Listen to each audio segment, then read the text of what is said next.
Ha bu tilla gap qarang. Biror haq egasining haqqi Allohga ma'siyat o'rinda unga itoat qilinish darajasiga haqli bo'lmagan. Masalan, podshoh ham.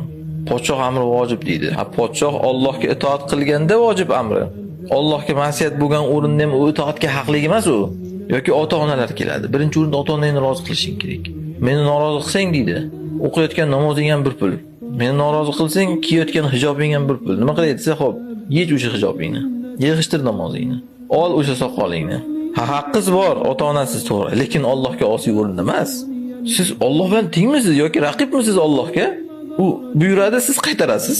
Tabiiyki men shunaqa Allohga raqibman deya olmaysiz, to'g'rimi? Unda o'zingizga ko'rpangizga qarab oyoq uzating-da, og'ziga kelgan gapni o'ylab gapiring. Alloh buyursa ham men buyurmayman. Alloh qaytarsa ham qilaver, men javob beraman. Ana shunaqa o'zini Allohga raqib qo'ygan.